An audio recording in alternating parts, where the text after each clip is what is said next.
Oppan Gangnam Style.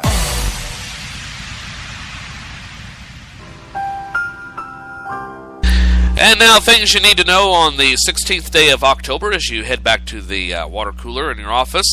It is National Bosses Day, so if you're sucking up to your boss, today's the day to really do it. Pour it on thick, okay? Would you like some more coffee, Mr. Joe? Would you like some cream in your coffee?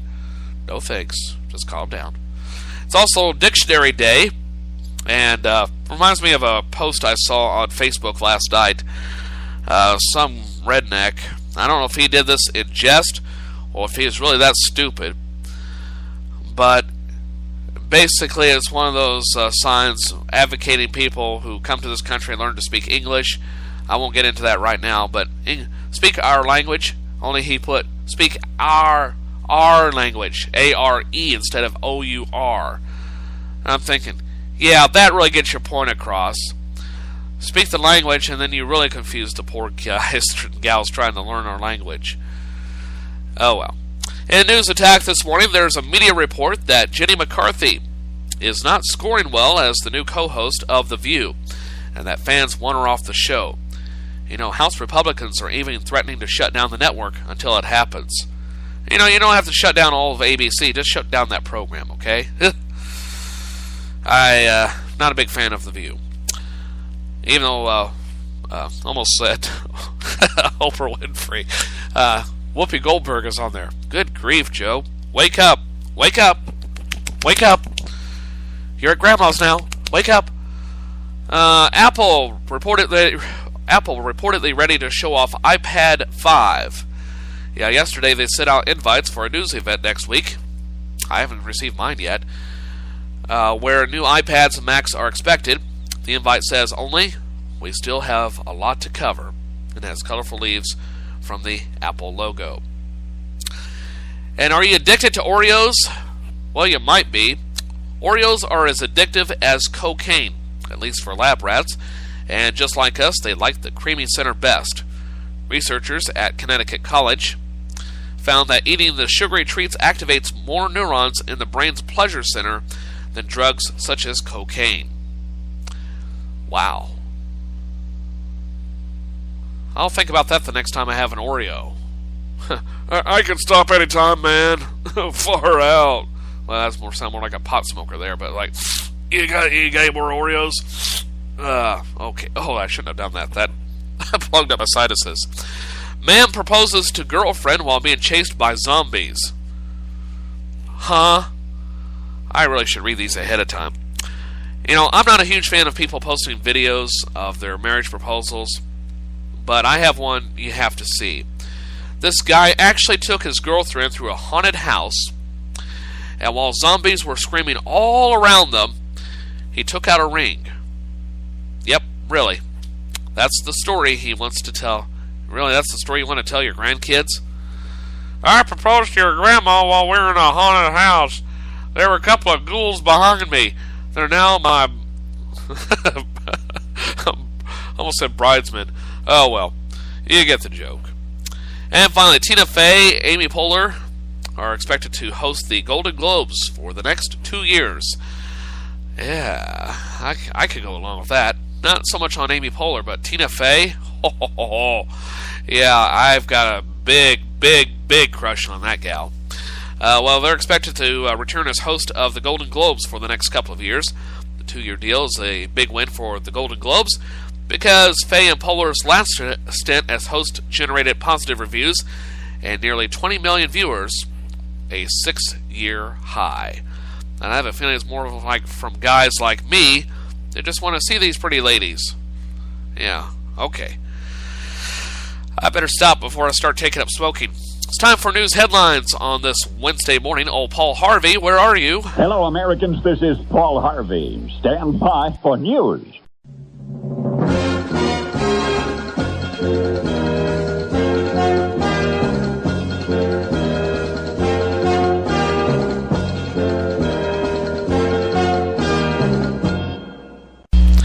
And take a look at news headlines for this Wednesday morning, the 16th day of October 2013.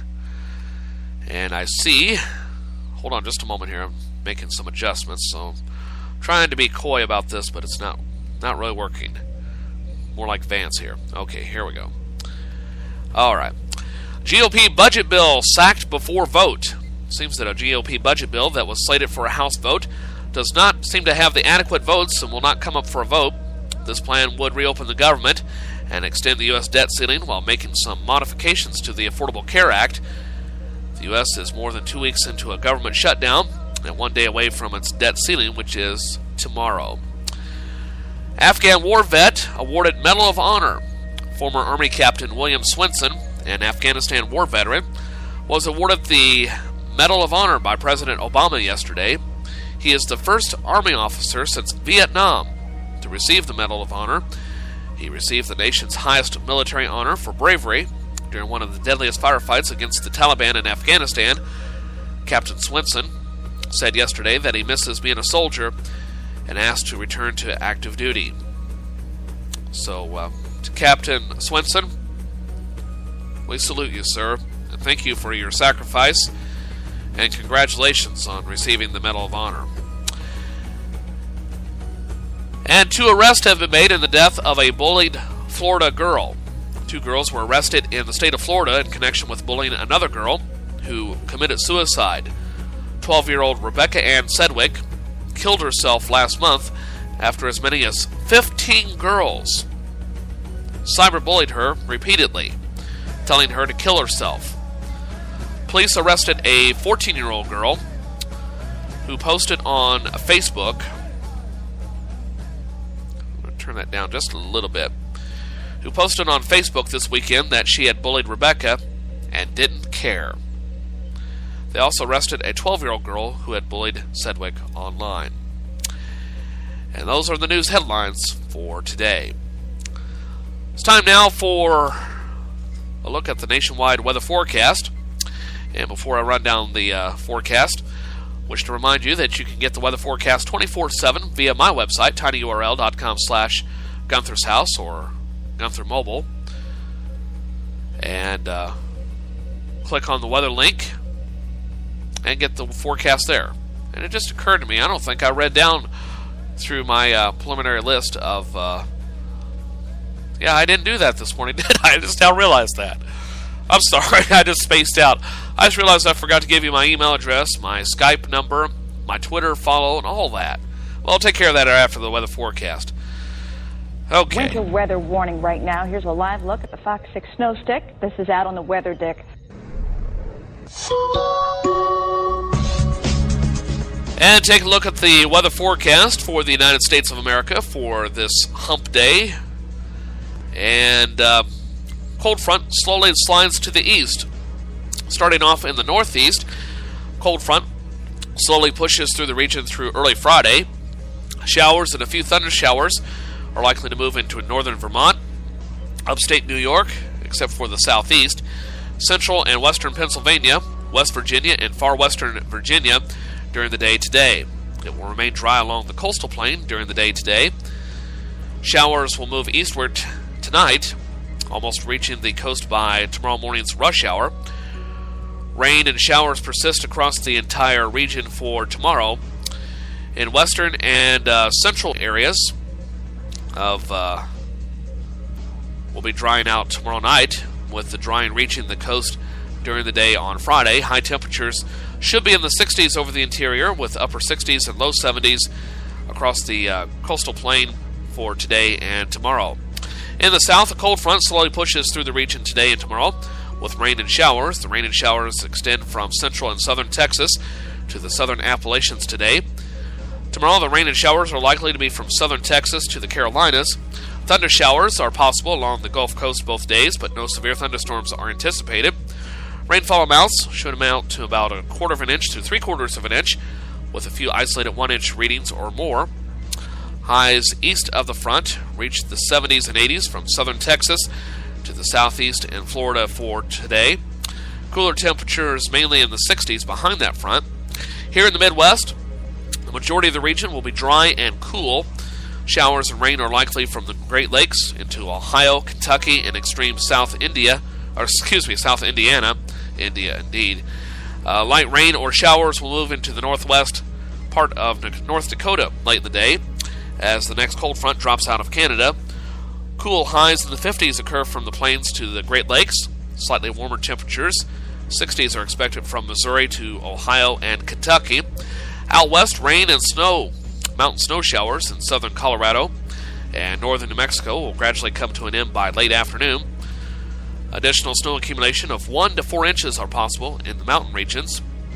Cold front will drop out of Alberta and Saskatchewan, spreading light rain and showers across northern and central Montana. Temperatures should be cold enough for snow in the mountains of western Montana, with 1 to 3 inches of snow accumulation possible. A weak Santa Ana wind blowing through the passes and canyons in southern California will bring about warm and dry conditions to that region. And elsewhere, out west, fire danger levels are moderate to high due to warm temperatures and low humidity readings. Highs will remain in the 40s and 50s from Montana to Utah and Colorado, with 30s in the mountains. Elsewhere, highs should be in the 60s and lower 70s in the northwest and the 70s and 80s across the southwest. And that, my friends, is a brief look at the nationwide weather forecast. Now, what happened to... Oh, there. That was a weird place to put it. I was wondering what happened to today's forecast. I remember archiving it. Okay, taking a look at the Kirksville, Missouri area weather forecast for this Wednesday. Bear with me for just a moment as I pull up the latest weather stats. Cloudy skies for today with highs in the mid-50s for the Kirksville, Missouri region.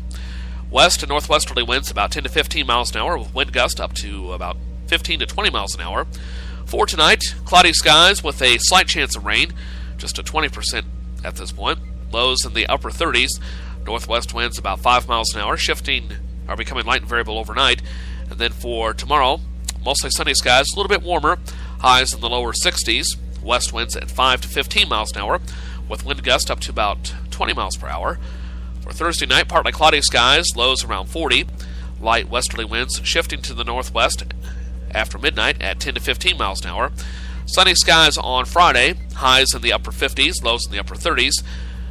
North to northwesterly winds about 10 miles per hour. For Saturday, looks like we'll see sunny skies, highs in the upper 50s, lows in the upper 30s. A little bit warmer on Sunday with highs in the upper 50s to lower 60s, lows in the lower 40s. For Monday and Tuesday, highs near 60, lows around 40 degrees.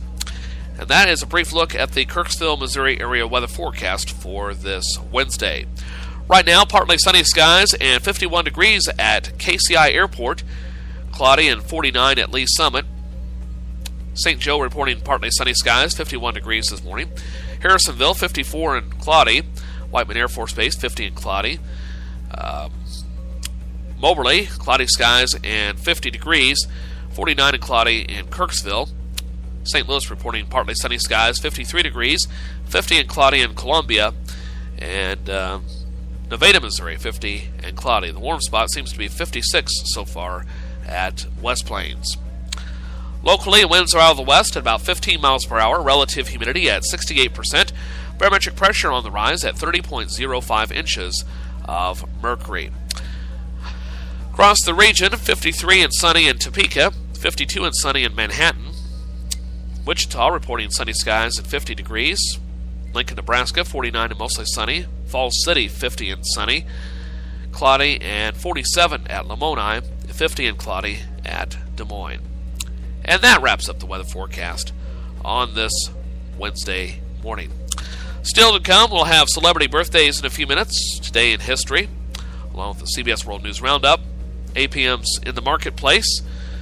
Coming up next, though, I have for you on this very program, on this beautiful Wednesday, I have for you the Writer's Almanac coming up next, as well as the Composer's Date Book. Okay? So I hope you'll stick around and don't go away. And don't hit the delete button if you're listening to the show in podcast form. So we'll be right back. You, my friend, are listening to First Cup, and I'm the host, the sleepy, froggy voice known as Joe Haffner.